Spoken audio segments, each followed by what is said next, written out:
et re-bienvenue dans une nouvelle vidéo du blog vivreavecmoi.com, la simplicité au quotidien.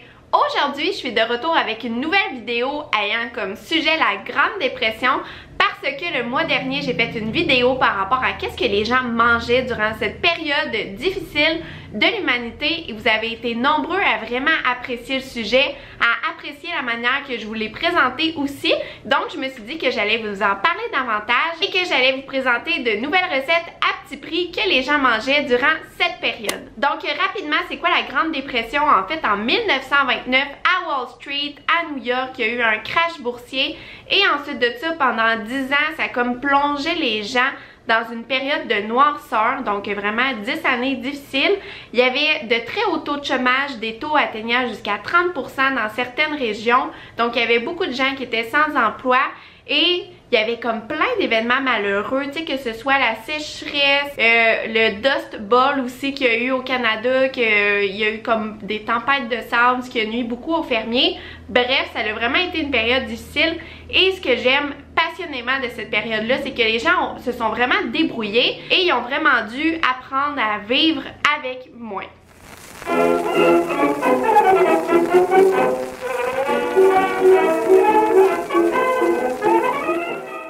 Donc, si jamais vous voulez en apprendre davantage sur la Grande Dépression, vous irez voir ma première vidéo sur le sujet. C'est vraiment un gros résumé de cette période-là et je vous en parle plus en profondeur.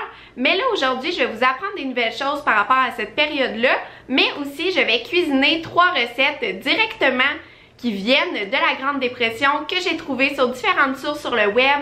J'ai lu énormément d'articles en ligne et aussi de livres sur la Grande Dépression.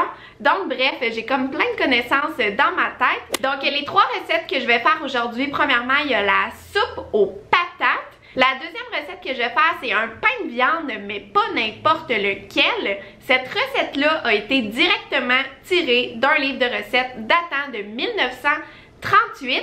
Donc c'est une vraie recette venant de la vraie période de la dépression. Donc j'ai hâte de goûter ça. Et un repas n'est jamais complet sans un dessert. Donc je vais cuisiner un wacky cake. Et ce gâteau-là, il n'y aura pas d'œuf, pas de lait. On n'aura pas besoin de batteur électrique et tout va se faire dans un même bol. C'est assez mind-blown, mais on va y arriver. Donc c'est parti, je vais vous parler de ces 3 recettes-là tout en vous parlant de la Grande Dépression.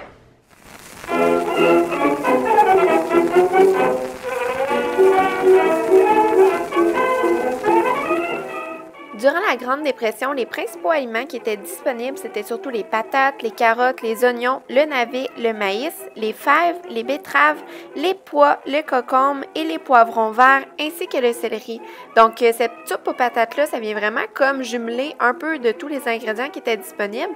Par exemple, le céleri, c'était utilisé particulièrement l'été, la saison, lorsque ça poussait, mais sinon, durant les mois d'hiver, souvent la soupe aux patates, il pouvait avoir comme vraiment juste des pommes de terre, des carottes, et du lard et ça faisait la soupe.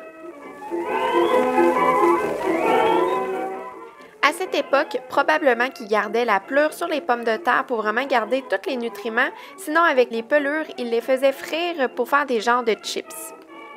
Donc, la recette que j'ai trouvée sur le web pour la soupe aux patates inspirée de la Grande Dépression, les ingrédients que ça prend, c'est 2 tasses de patates, 2 tasses de carottes, 2 tasses de céleri, 2 tasses de pois congelés, un oignon et des saucisses. Il était suggéré des saucisses à hot dog ou des saucisses du printemps qui étaient indiquées. Durant la Grande Dépression, les soupes ont été des repas super populaires parce que ça prenait pas grand-chose et on pouvait nourrir un très grand nombre de personnes avec ça. Donc, on prenait vraiment ce qu'on avait sous la main, des restes d'os, des légumes, des pommes de terre, etc., avec de l'eau ou du bouillon et puis ça permettait de créer des repas savoureux et ça permettait de nourrir les gens.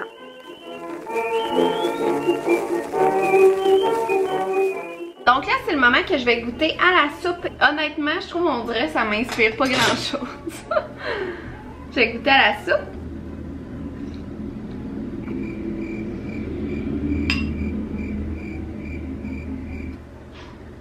Dans la recette d'origine, ils disent il n'y a pas de bouillon. Habituellement, dans les soupes, on ajoute toujours comme du bouillon en poudre ou quoi que ce soit comme pour ajouter de la profondeur puis du sel et des saveurs. Là, il n'y a pas ça dans la soupe, puis je trouve que ça manque vraiment. On dirait qu'un cube de bouillon de poulet, ça aurait vraiment aidé. Sinon, de manière générale, ça goûte un peu la sauce au vol au vent, comme une sauce blanche à la king un peu. Je trouve que ça goûte ça pour la soupe.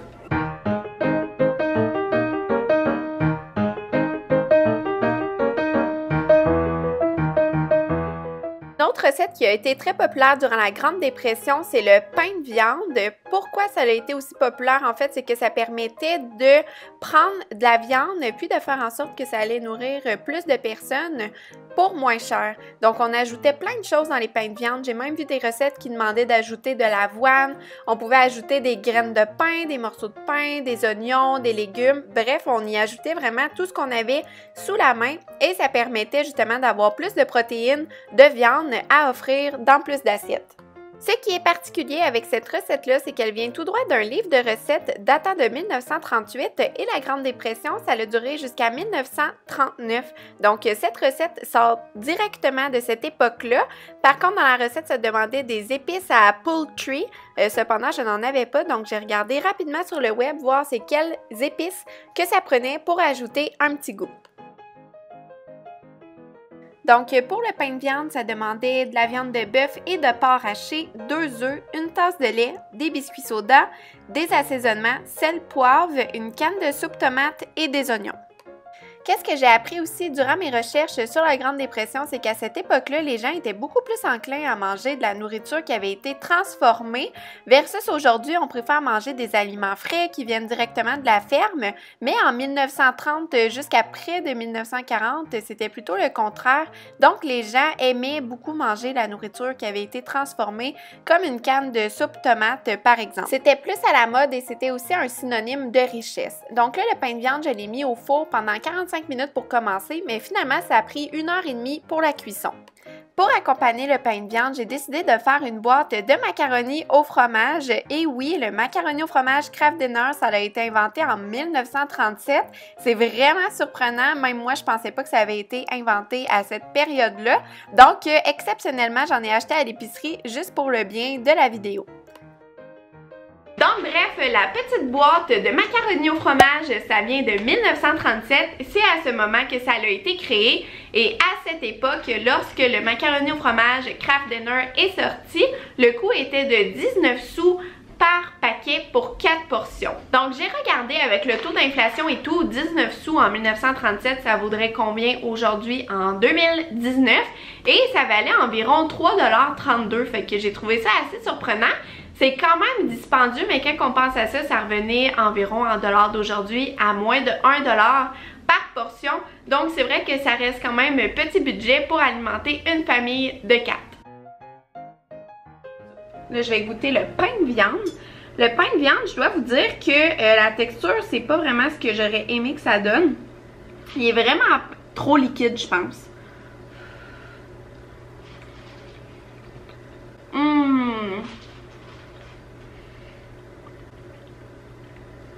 Il est vraiment bon.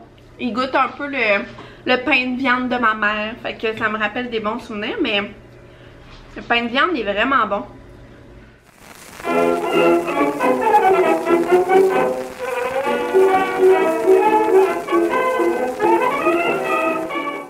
Pourquoi le Wacky Cake? En fait, c'est parce que c'est un gâteau loufoque, probablement parce que c'est de faire un gâteau avec sans œufs, sans lait, sans batteur et tout ça dans un seul et même plat.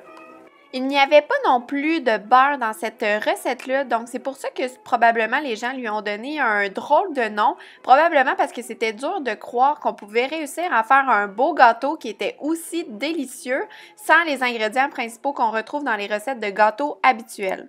Durant la Grande Dépression, manger du dessert, ce n'était pas une priorité. Néanmoins, les gens ils voulaient quand même faire un gâteau lorsque l'occasion se présentait pour un anniversaire, des festivités, etc. Donc, ils ont vraiment dû apprendre à se débrouiller avec pas beaucoup d'ingrédients. Le gâteau à la mayonnaise, le gâteau à la soupe tomate et même le gâteau avec des patates sont nés durant la Grande Dépression. Les gens devaient vraiment faire preuve de créativité avec ce qu'ils avaient sous la main. Donc, à cette époque, il y a comme plein de recettes de gâteaux spéciaux qui sont nées. Pour la recette complète, je vais vous la mettre dans la barre de description en dessous de la vidéo pour que vous puissiez la faire à la maison.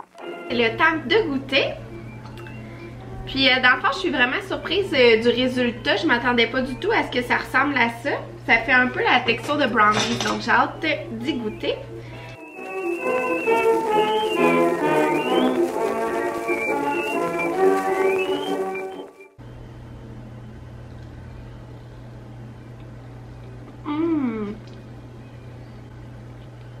Il est vraiment moelleux.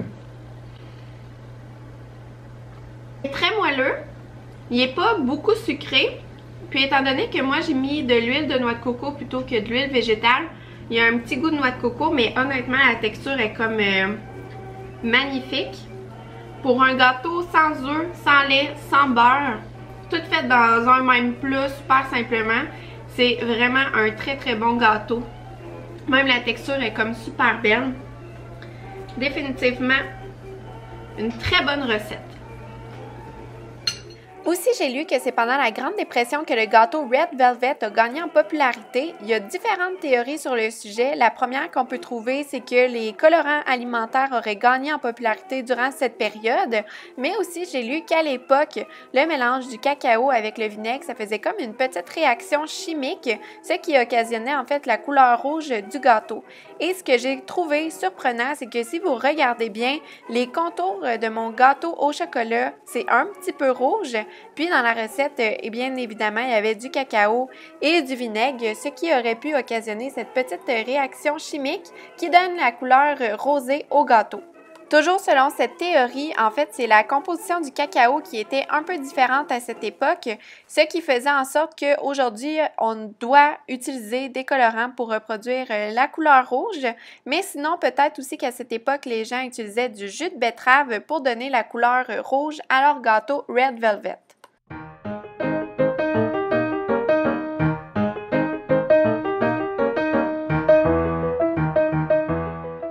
Préféré des trois, définitivement, c'est le gâteau au chocolat. Parce que c'est vraiment surprenant. Il est très moelleux, il est très bon, il est très savoureux. C'est le genre de gâteau que tu préfères pour un gâteau de fête. En deuxième, il y a le pain de viande. Il y a juste la texture, je trouve, qui n'est pas tout à fait au point. Sinon, le goût, les saveurs et tout, c'est vraiment bon. C'est vraiment plus goûteux que ce que je m'attendais. Fait que ça, c'est bon. Puis sinon, la soupe, je vous dis, là, refaites-la pas à la maison. Je sais que vous avez été plusieurs à faire la soupe aux choux la dernière fois, mais celle-là, faites-la pas parce que ça en vaut pas la peine, sauf si vraiment on la pimpe pas mal avec du bouillon, peut-être du maïs aussi, du maïs en crème, quelque chose comme ça, mais comme ça, la recette, il manque vraiment des assaisonnements.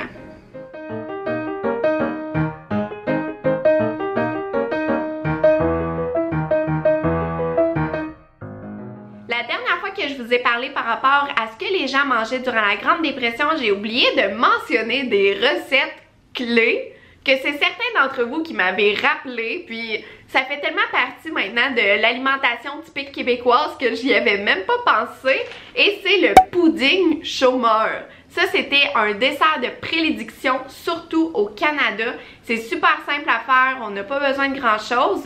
Puis, dans le temps, je ne sais pas à quel point le sirop d'érable, c'était accessible. Au Québec, le sirop d'érable, c'est très accessible, mais peut-être les personnes qui vivaient aux États-Unis, par exemple, peut-être qu'ils utilisaient juste du sucre brun pour faire la recette. Aussi, une autre recette que les gens mangeaient pas toutes les semaines, mais assez fréquemment et que j'ai retrouvé souvent dans les écrits de cette époque, les gens ils mangeaient souvent du fish and chip. Donc si les personnes habitaient proches de l'eau, proches des lacs, proches des rivières et que le poisson était accessible, les fish and chips c'était vraiment un repas de prédilection et ça se comprend super bien parce que si on a des poissons à proximité, il suffit de faire une genre de panure avec de la farine, du lait, faire frire ça dans l'huile et de se faire des patates à côté. Les patates, tout le monde en avait et ça faisait un repas festif à moindre coût. Et ça, souvent, les gens, ils mangeaient ça le vendredi soir. Aussi, à cette époque, les gens, ils faisaient tout pour maximiser vraiment les viandes qu'ils avaient. Donc, étant donné que la viande, c'était un aliment qui coûtait cher, mais que les gens, fallait quand même qu'ils achètent pour se nourrir, souvent, ils faisaient tout pour que la viande dure durant le plus de repas possible.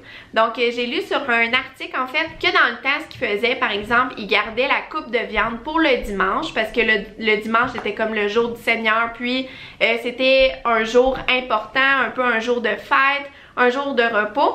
Donc les gens, ils gardaient en fait le meilleur repas de la semaine pour le dimanche. Mais après, avec peut-être les petits restants, avec ce qui restait sur les bouts d'os, etc. Ensuite de ça, le lendemain, elle faisait un nouveau repas. Donc après le rôti, souvent c'était le mijoté qui arrivait. Donc la mère au foyer, dans le fond, elle utilisait ce qu'il y avait dans ses armoires, elle réutilisait les petits morceaux. Après que le mijoté ait été fait, souvent le mardi, eh bien c'était un jour de soupe. Dimanche le rôti, lundi le mijoté et mardi la soupe. Donc là, la soupe il restait comme tellement plus grand chose de ce petit morceau de viande là qu'on essayait encore d'aller tirer le maximum de ce qu'on pouvait de cet aliment là. Merci beaucoup tout le monde d'avoir regardé cette vidéo. Si vous l'avez aimé, n'oubliez pas de cliquer j'aime. Comme ça, je vais savoir que vous aimez ces vidéos-là de recettes à petit prix venant de la Grande Dépression et que vous appréciez vous aussi ce sujet. Aussi, si jamais vous avez des recettes que vous savez qui viennent de la Grande Dépression, que vous avez des anecdotes de famille ou quoi que ce soit, n'hésitez surtout pas à me laisser dans les commentaires parce que je vous dis, ce sujet-là me passionne, donc j'aime avoir toutes les ressources sur le sujet. Merci beaucoup tout le monde d'avoir été là et on se retrouve la semaine prochaine dans une prochaine vidéo. Bye tout le monde!